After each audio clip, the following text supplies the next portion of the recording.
Hey, coucou tout le monde, donc aujourd'hui on se retrouve pour une nouvelle vidéo pour le débrief du Vietnam plus mes achats du Vietnam. Donc sans plus tarder je vais commencer. Donc premièrement le matin, le mardi 16 juillet, et je suis arrivée, il était 4h du matin à l'aéroport parce que je devais être 3 heures en avance et je devais décoller dans les 7 heures. Et sauf que l'avion a eu 1 heure de retard je crois, donc j'ai décollé, il était 8h50 je crois, normalement. Donc en fait j'ai décollé, j'ai fait en tout j'ai fait 6h30 d'avion. Oui, 6h30 d'avion c'est beaucoup hein, voilà.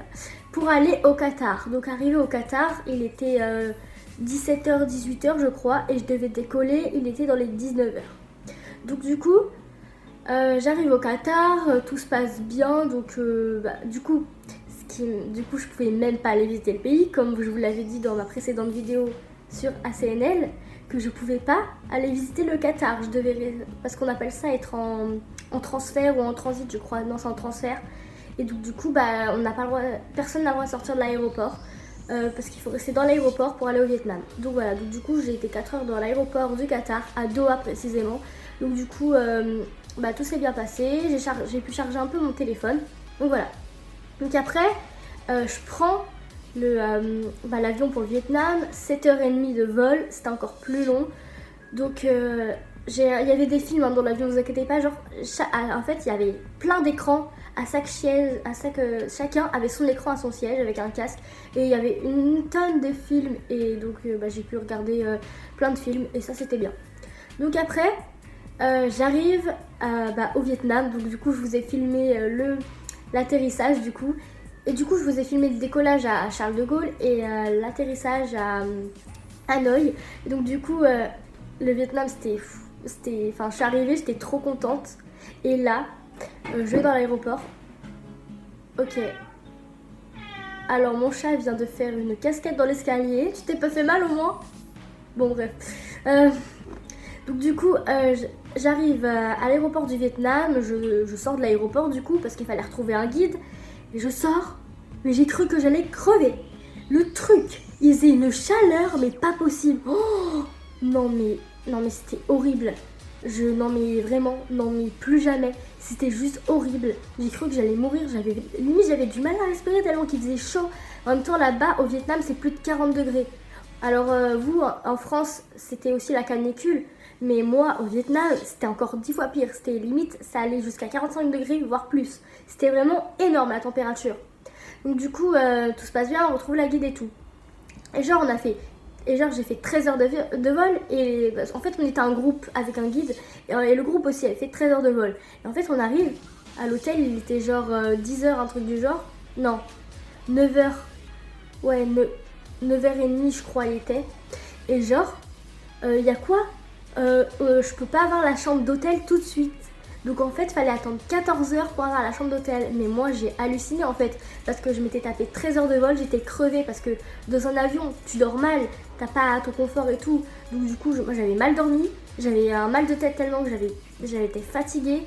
J'étais fatiguée à un point, je pensais qu'à une chose, c'était de dormir. Et il y a quoi? Je peux pas avoir la chambre d'hôtel tout de suite. Finalement, la guide, elle a réussi à s'arranger pour qu'on l'aille tous à midi, parce que le groupe aussi ne pouvait pas avoir la chambre d'hôtel tout de suite. Donc on s'est arrangé pour l'avoir à midi. Du coup, moi, pendant ce temps-là, je me suis baladée dans les rues du Vietnam, à Hanoï, ça va, c'était cool. Enfin, c'était pas décevant. Et en plus, je me suis pris un jus de fruits. Ah là, j'ai tourné la caméra. Bref, voilà. Donc je me suis pris un jus de fruits là-bas dans un café, et franchement, c'est bon. Donc voilà, donc après la journée passe, j'ai pu avoir la chambre d'hôtel, j'ai dormi bien sûr, voilà, parce que moi j'étais crevée à un point. Et j'ai surtout pris une douche, voilà, parce qu'il faisait tellement chaud que t'étais à peine 5 minutes dehors, t'étais en nage où tu transpirais, parce qu'il faisait super chaud. Donc du coup, le soir, avec la guide, on va tous manger dans un hôtel. Dans un hôtel, qu'est-ce que je raconte? Dans un restaurant. Et là-bas, dans le restaurant, il n'y a pas de couvert. Dans ce restaurant-là, il n'y avait pas de couvert à table. Donc c'est soit tu manges avec tes doigts des pâtes chinoises, ou soit, enfin genre des pâtes, et soit tu manges avec des baguettes. Donc du coup, bah heureusement que je savais manger avec des baguettes, donc j'ai mangé avec des baguettes les pâtes. Mais genre, j'ai mangé du poisson chat là-bas. Parce que là-bas, j'ai goûté du poisson chat. Mais je vous promets, je suis pas folle, le goût, ça a un goût de poulet. Je vous promets, le poisson chat, ça a un goût de poulet. J'ai cru que c'était du poulet, moi. Et puis quand on m'a dit que c'était du poisson chat, j'étais en mode, hein? Quoi? Enfin, vraiment. Donc voilà, donc après le lendemain tout se passe bien, on va visiter Hanoï et tout. Après le surlendemain c'était quoi déjà? C'était la ville de Hue, voilà, c'était Hue. Donc c'était la ville de Hue, donc chaque jour je changeais d'hôtel. Donc Hue c'était bien, c'était cool. Donc après tout ça, direction... non. Après Hue, le lendemain, il y a eu la Bédalong. Alors ça, c'était juste trop beau. En fait, la Bédalong, c'est un bateau qui vous emmène à une île avec des rochers. Enfin, je pense que vous avez dû voir un bateau. Roméo, s'il te plaît. Avec des bateaux. Enfin, c'était trop beau. La mer et tout. Enfin, c'était vraiment trop beau. Et puis le midi, j'ai mangé sur le bateau et tout. Alors, je pense que vous avez pu voir les photos dans le vlog si vous avez regardé. C'était magnifique. J'ai été visiter. Oh, Roméo, s'il te plaît. Donc je t'ai visité, c'était magnifique, enfin vraiment c'était trop beau. Donc après le soir, direction le train de la nuit. En fait le train de la nuit, c'est pas des trains normaux. En fait c'est comme un TGV. Mais en fait il y a des cabines. Il y a plein de petites cabines dans le train. Et dans chaque cabine il y a deux lits comme ça. Un lit là et deux lits au-dessus. Donc des lits superposés. Sauf que le truc, il n'y a pas d'échelle. Genre c'est juste un tout petit escabeau. Genre c'est un espèce de tout petit truc qui est fixé et t'es obligé de faire de l'escalade. C'est trop marrant. Après moi comme genre je suis habile et tout et que je suis sportive, ça va, pour moi c'était rien à monter. Donc voilà.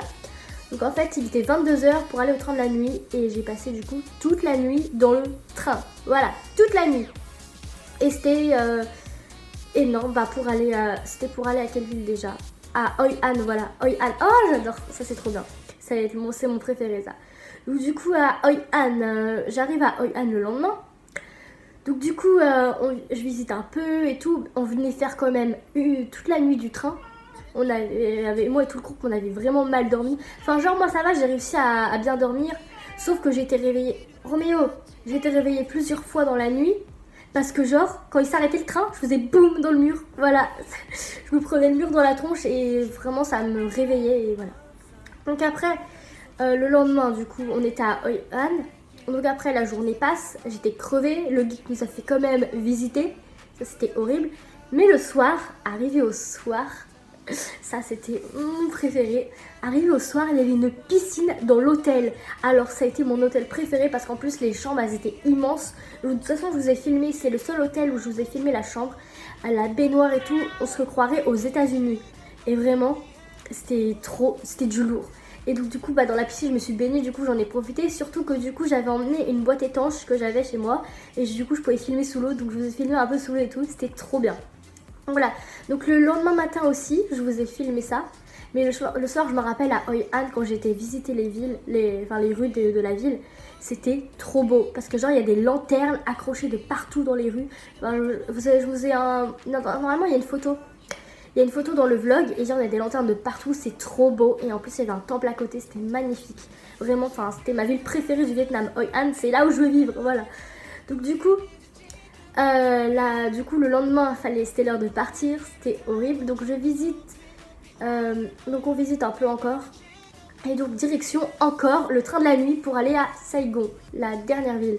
Donc Saigon, c'était pas toute la nuit du train, donc en fait toute la nuit du train ça a duré 10 heures en tout, j'ai fait 10 heures de train.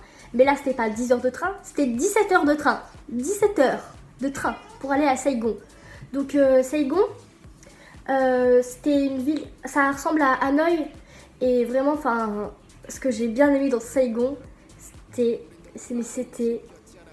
c'était les boutiques de K-pop. Là-bas, il y avait des boutiques sur BTS, tout ça, mais des trucs de K-pop. Et j'étais heureuse, mais j'ai hurlé de joie quand j'ai vu ça. Mais j'étais... Oh, surtout que là-bas, à Saigon, dans l'hôtel, et il y avait les chaînes coréennes. Et genre, du coup, moi, je regardais les chaînes coréennes. Il y en a une, c'est Arirang. Je pense que s'il y en a des fans de K-pop, ils ils connaissent sûrement. Et c'était trop bien, genre il y avait des musiques de K-pop et tout, enfin j'ai adoré. Donc voilà. Donc après du coup j'ai fini par être en temps libre jusqu'à la fin du coup. Et oui, parce qu'on est déjà à la fin du coup du Vietnam. Et donc j'ai fait des achats, donc j'ai acheté, alors je suis tombée sur une boutique. J'étais trop choquée, mais j'ai hurlé de joie. J'ai trouvé quoi? J'ai trouvé ça! Un Rilakkuma! J'étais trop refaite. Il y avait un Rilakkuma, donc du coup bah, j'ai acheté ce petit Rilakkuma. Voilà. Et en plus là il y a un truc pour l'accrocher sur les vitres, donc un truc pour l'accrocher sur une vitre. Mais je l'ai mis dans mon lit, moi je le mets pas, je vais pas le mettre sur une vitre parce que ça va peut-être tomber, je sais pas. Donc après du coup comme s'il y en a qui connaissent BTS, ils connaissent sûrement les BT21. Alors les BT21 c'est quoi? C'est des petits personnages qui ont été faits par les membres de BTS et chacun a fait le sien. Donc du coup pour Rap Monster, donc RM, c'est un koala qui s'appelle Koya, donc du coup ça représente RM. Donc j'ai acheté ça en porte-clés du coup parce que moi mon bias dedans c'est RM, du coup Rap Monster, et du coup j'ai acheté Koya. Sauf que dans les BT21, il y a un BT21 que j'adore, c'est Tata, le cœur rouge, même s'il représente vie. Mais moi je l'adore, il est trop cute, donc du coup bah, je l'ai acheté en stylo noir, voilà. Voilà. Donc bien sûr j'ai pas pu tout dévaliser la boutique, surtout que là-bas c'était vraiment pas cher. J'ai pas pu dévaliser la boutique parce qu'il fallait bien que j'achète d'autres souvenirs, puis après ça rentrait plus dans ma valise, voilà. Donc après j'ai acheté 8 posters de Rap Monster. Donc après, donc il y a lui, après il y a lui,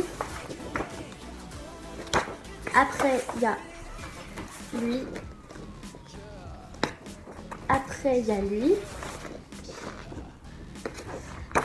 après il y a lui, après il y a lui, après il y a lui, et pour finir celui-là. Donc voilà, donc ils étaient vraiment pas chers les posters, je sais plus ça m'a coûté combien, mais les 8 étaient vendus ensemble, ça m'a coûté 2 € ou 2,50 €, enfin du coup là-bas c'est en don, on appelle ça des dons, donc je sais pas si mon billet de don est par là, bon je sais pas où je l'ai mis, mais de toute façon je vous afficherai sûrement une image à la fin de la vidéo, je sais pas. Donc voilà tous les achats que j'ai fait. Enfin non, il y a aussi j'ai aussi acheté 3 vêtements. Donc j'ai acheté un t-shirt rouge, une robe rouge et une jupe à carreaux. Donc voilà. Donc en tout cas c'était vraiment trop bien. Et là pour le retour, alors ça j'ai cru que j'allais mourir. Alors le retour, déjà je pose ma valise à l'aéroport du Vietnam à Saigon. Alors déjà ce qui m'a saoulée c'est qu'à Saigon, en fait il y a mon grand-père là-bas. Mon grand-père paternel, sauf que comme j'ai pas contact avec, j'ai même pas pu le voir du coup. Parce qu'apparemment je l'ai vu une fois, mais genre j'étais bébé donc je m'en souviens pas. Et bah du coup j'ai même pas pu le voir. Parce qu'apparemment il a ouvert un restaurant là-bas à Saigon, donc du coup j'ai même pas pu voir mon grand-père. Ça m'a saoulé aussi. Donc le soir, donc non, il était dans les 18 h je crois à l'aéroport de Saigon. Je pose ma valise sur le tapis roulant, le truc il s'actionne, donc du coup moi je pars avec le tapis roulant. Mais en fait genre ça m'a stoppé du coup. Et je me suis pris mes tibias dans les barres en fer. Et ça fait super mal, j'ai eu des bleus pas possibles. Donc voilà. Donc après j'ai fait les 7h30 de vol. J'arrive, il était 2h du matin au Qatar à Doha. Donc je dormais à moitié sur le siège parce qu'il y avait encore 4 heures d'attente. À la base c'était qu'1 heure d'attente. Sauf qu'en fait l'avion a eu du retard donc j'ai dû attendre 4 heures. C'était horrible. Donc après, pour direction Charles de Gaulle, le vol était juste horrible. Genre j'ai eu mal aux oreilles au retour. D'habitude dans les avions j'ai jamais mal aux oreilles, mais là j'ai eu super mal, pas possible. Je suis arrivée à Charles de Gaulle, je me sentais super faible, j'étais malade à un point et je toussais, j'avais mal à la tête. Je suis arrivée chez moi, 39 de fièvre et plus je toussais. Bon là je tousse toujours, depuis le Vietnam, depuis l'avion là je tousse quand même toujours, mais ça va, ça s'est beaucoup calmé parce que j'ai pris du sirop, je me suis soignée et tout. Voilà, ça s'est calmé mais bon j'ai quand même super mal et voilà. Donc bah sur ce ça va être la fin de cette vidéo, donc j'espère que ça vous aura plu. Moi ça m'a plu quand même de vous retrouver, donc sur ce kissouille et n'oubliez pas le hashtag Team Sushi. La vie est devant toi, oublie tout et tout le monde, tu t'en remettras. Everybody say